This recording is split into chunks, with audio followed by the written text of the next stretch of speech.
بسم الله الرحمن الرحيم. الحمد لله رب العالمين، والصلاة والسلام على رسول الله محمد صلى الله عليه وسلم. وبعد.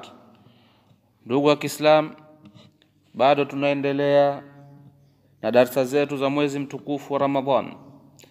Leo kwa uwezo wake Allah tutaanza na mlango mwingine unaozungumzia mambo yanayofaa kuyafanya mwenye kufunga na mambo yanayochukiza kwa mwenye kufunga na mambo ambayo kuwa yanaharibu funga ya mwenye kufunga. Kwa haulillahi tutaanza na mambo ambayo kuwa yanafaa kwa mwenye kufunga. Tufahamu ya kwamba funga katika sheria ya Allah subhanahu wa ta'ala ni kujizuia na vitu maalum, wala sio kujizuia na kila kitu. Kwa hivyo asli katika vitu ni kuwa inafaa. Kwa hivyo inafaa kwa mwenye kufunga katika mchana wa mwezi wa Ramadhan mambo mingi kuyafanya, wala hakuna lawama yoyote kwake ikiwa atayafanya. Miongoni mwa mambo yanayofaa kuyafanya kwa mwenye kufunga ni kukoga tayari, lakini ahadhari na kuingia kitu katika tumbo lake wakati wa kukoga. Cha pili, kuweka wanja, kujitia manukato na mafuta mazuri. Yote hayo yanafaa wala hakuna tatizo, lakini pia ahadhari kuingia chochote katika tumbo lake, katika yale mafuta ambayo kwa labda yatakuwa yana kama gesi hivi, au yana hali ambayo kuwa labda akiyatia yule mwenye kujitia mafuta hayo anahisi kitu kinaingia katika mdomo wake. Kwa hivyo ahadhari mafuta kama hayo kuingia katika tumbo lake, hasa haya mafuta ambayo kuwa ni body spray haya ya mwili. Chengine, kwa mwenye kufunga inafaa kwake kumeza mate.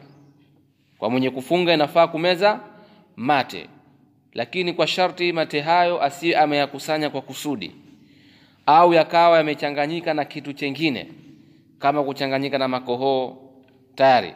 Ikiwa atayakusanya kwa kusudi au yakachanganyika na kitu chengine, wakati huo itamlazimikia kuyatoa, na kama atayameza itaharibu funga yake, tena kwa kauli moja tu. Jambo jingine ambalo kuwa linafaa katika mwezi wa Ramadhan mchana, kuonja chakula kwa mwenye kupika, ikisha kukitema bila ya kwenda tumboni chakula kile, na anafanya hivyo kwa ajili ya kupata uhakika ladha yake. Je, kimetokea chumvi? Je, kiko sawa? Tayari. Kwa hivyo sheria ya Kiislamu ni nyepesi, haitutaki uzito katika mambo yetu ambayo kwa tumeyazoea kwa kila siku kuyafanya. Na chengine ni kumsagia mtoto chakula. Yaani mtoto mchanga unaweza kuchukua chakula ukakisaga kwa kutumia meno yako ukakilainisha, ikisha ukampa, lakini bila kukipeleka tumboni, kisiingie katika tumbo lako. Chengine ambacho kwa kinafaa, qal'ul asnan, kungoa meno na kujitolea damu, yani mtu kujitolea damu kumpa mwingine mgonjwa, na kuchunguzwa kwa damu. Hii inafaa wala hakuna tatizo, wala funga haiharibiki, kwa sababu imepokelewa kwamba Mtume sallallahu alaihi wasallam alifanya hijama, yani aliumika. Imethibiti hivyo kwa Mtume sallallahu alaihi wasallam. Kwa hivyo kauli yenye kutegemewa, kutoa damu hakuharibu funga. Kufanya uchunguzi wa damu hakuharibu funga kwa kauli ya jumhuri ya umma. Chengine ambacho kuwa kinafaa kwa mwenye kufunga mchana Ramadhani, kutumia mafuta na dawa ambazo kwa zitawekwa juu ya ngozi, ambazo kuwa hazifiki ndani ya tumbo.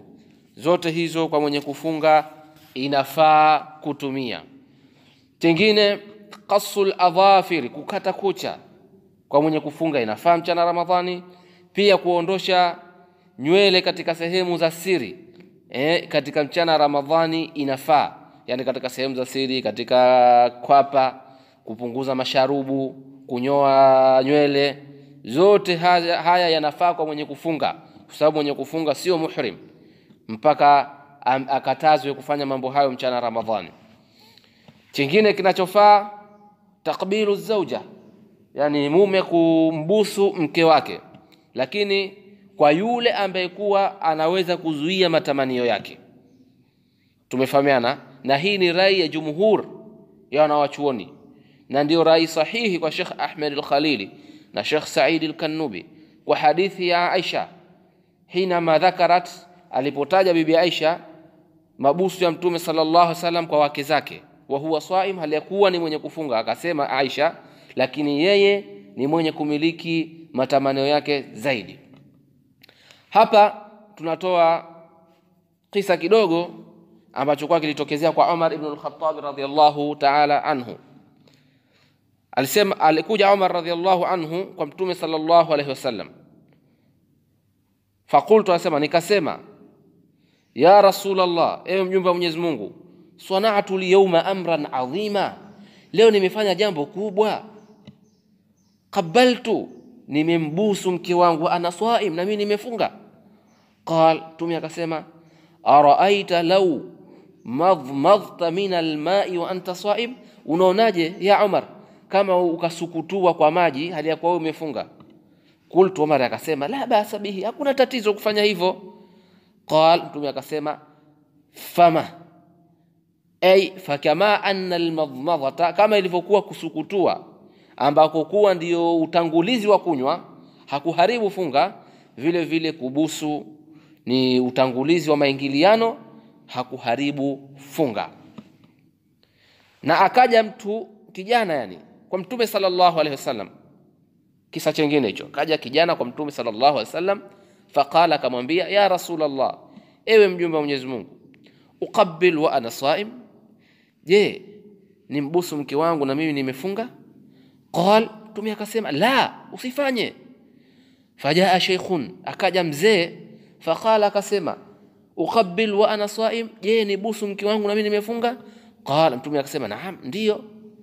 Qal, Mtume akasema ule, fanadhara ba'dhuna ila ba'dhin, wakawa baadhi yetu wanawaangalia wengine, yani masahaba wanaangaliana wao kwa wao, vipi hukumu hii?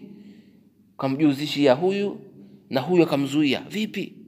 Faqala Rasulullah sallallahu alaihi wasallam, Mtume sallallahu alaihi wasallam akasema, qad alimtum, nimeshajua, lima nadhara ba'dhukum ila ba'd, kwa nini mnaangaliana nyinyi kwa nyinyi? Inna shaykha, hakika ya huyu mzee, yamliku nafsahu, anaiweza nafsi yake, tofauti na huyu kijana.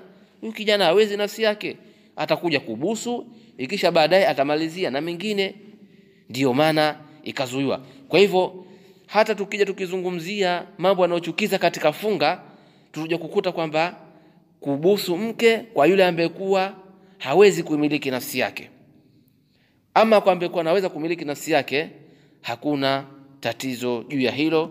Tunamwomba Allah subhanahu wa ta'ala atuelimishe tusiyoyajua na atufunze yale ambayo kuwa tunahitaji kuyajua, na tujalie kuwafanyia kazi yale ambayo kuwa tunayajua.